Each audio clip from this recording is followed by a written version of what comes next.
कुरुक्षेत्र के युद्ध क्षेत्र को विशाल सेनाओं के आवागमन की सुविधा के लिए तैयार किया जा रहा था। उन्होंने हाथियों का इस्तेमाल पेड़ों को उखाड़ने और जमीन साफ करने के लिए किया। ऐसे ही एक पेड़ पर एक गौरैया यानी कि चिड़िया अपने 4 बच्चों के साथ रहती थी। जब उस पेड़ को उखाड़ा जा रहा था तो उसका घोंसला जमीन पर गिर गया, लेकिन चमत्कारी रूप से उसकी संतानें अनहोनी से बच गई। लेकिन वो अभी बहुत छोटे होने के कारण उड़ने में असमर्थ थे। कमजोर और भयभीत गौरैया मदद के लिए इधर उधर देखती रही।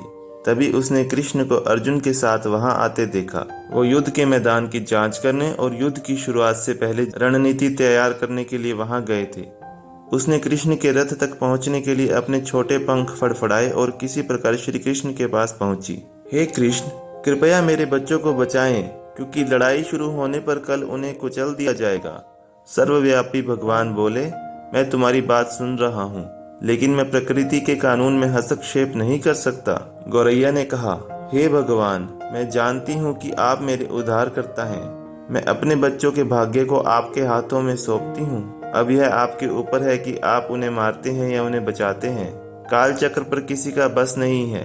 श्री कृष्ण ने एक साधारण व्यक्ति की तरह उससे बात की, जिसका आशय था कि वहाँ ऐसा कुछ भी नहीं था जिसके बारे में वो कुछ भी कर सकते थे। गौरैया ने विश्वास और श्रद्धा के साथ कहा, प्रभु, आप कैसे और क्या करते हैं वो मैं नहीं जान सकती। आप स्वयं काल के नियंता हैं, ये मुझे पता है। मैं सारी स्थिति एवं परिस्थिति एवं स्वयं को परिवार सहित आपको समर्पण करती हूँ। भगवान बोले, अपने घोंसले में 3 सप्ताह के लिए भोजन का संग्रह करो। गौरैया और श्री कृष्ण के संवाद से अनभिज्ञ अर्जुन गौरैया को दूर भगाने की कोशिश करते हैं। गौरैया ने अपने पंखों को कुछ मिनटों के लिए फैलाया और फिर अपने घोंसले में वापस चली गई। 2 दिन बाद शंख के उद्घोष से युद्ध शुरू होने की घोषणा की गई। कृष्ण ने अर्जुन से कहा कि अपने धनुष और बाण मुझे दो। अर्जुन चौंका, क्योंकि कृष्ण ने युद्ध में कोई भी हथियार नहीं उठाने की शपथ ली थी। इसके अतिरिक्त अर्जुन का मानना था कि वह ही सबसे अच्छा धनुर्धर है। मुझे आज्ञा दे भगवान, अर्जुन ने दृढ़ विश्वास के साथ कहा। मेरे तीरों के लिए कुछ भी अभेद्य नहीं है। चुपचाप अर्जुन से धनुष लेकर कृष्ण ने एक हाथी को निशाना बनाया, लेकिन हाथी को मार के नीचे गिराने की बजाय तीर हाथी के गले की घंटी में जा टकराया और एक चिंगारी सी उड़ गई। अर्जुन ये देखकर अपनी हंसी नहीं रोक पाया कि कृष्ण एक आसान सा निशाना चूक गए। क्या मैं प्रयास करूं? उसने स्वयं को प्रस्तुत किया। उसकी प्रतिक्रिया को नजरअंदाज करते हुए कृष्ण ने उन्हें धनुष वापस दिया और कहा कि कोई और कार्रवाई आवश्यक नहीं है। लेकिन केशव, आपने हाथी को क्यों तीर मारा? अर्जुन ने पूछा। क्योंकि इस हाथी ने उस गौरैया के आश्रय उसके घोंसले को, जो कि एक पेड़ पर था, उसको गिरा दिया था। कौन सी गौरैया? अर्जुन ने पूछा। इसके अतिरिक्त हाथी तो अभी भी स्वस्थ और जीवित है, केवल घंटी ही टूट कर गिरी है। अर्जुन के सवालों को खारिज करते हुए कृष्ण ने उसे शंख फूंकने का निर्देश दिया। युद्ध शुरू हुआ। अगले 18 दिनों में कई जानें चली गई। अंत में पांडवों की जीत हुई। एक बार फिर कृष्ण अर्जुन को अपने साथ सुदूर क्षेत्र में भ्रमण करने के लिए ले गए। कई शव अभी भी वहां हैं जो उनके अंतिम संस्कार का इंतजार कर रहे हैं।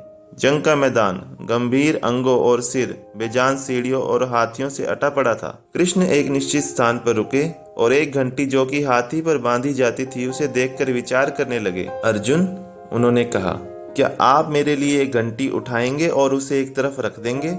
निर्देश बिल्कुल सरल था, परंतु अर्जुन के समझ में नहीं आया। आखिरकार विशाल मैदान में जहां बहुत सी अन्य चीजों को साफ करने की जरूरत थी, कृष्ण उसे धातु के एक टुकड़े को रास्ते से हटाने के लिए क्यों कहेंगे? उसने प्रश्नवाचक दृष्टि से उनकी ओर देखा। हाँ, यह घंटी, कृष्ण ने दोहराया। यह वही घंटी है जो हाथी की गर्दन पर पड़ी थी, जिस पर मैंने तीर मारा था। अर्जुन बिना किसी और सवाल के भारी घंटी उठाने के लिए नीचे झुका। जैसे ही उन्होंने इसे उठाया, उसकी हमेशा के लिए जैसे दुनिया बदल गई। 1, 2, 3, 4 और 5 4 युवा पक्षियों और उसके बाद एक गौरैया उस घंटी के नीचे से निकले। बाहर निकल के माँ और छोटे पक्षी कृष्ण के इर्द गिर्द मंडराने लगे और बड़े आनंद से उनकी परिक्रमा करने लगे। 18 दिन पहले काटी गई एक घंटी ने पूरे परिवार की रक्षा की थी। मुझे क्षमा करे हे कृष्ण, अर्जुन ने कहा। आपको मानव शरीर में देखकर और सामान्य मनुष्यों की तरह व्यवहार करते हुए मैं भूल गया था कि आप वास्तव में कौन हैं।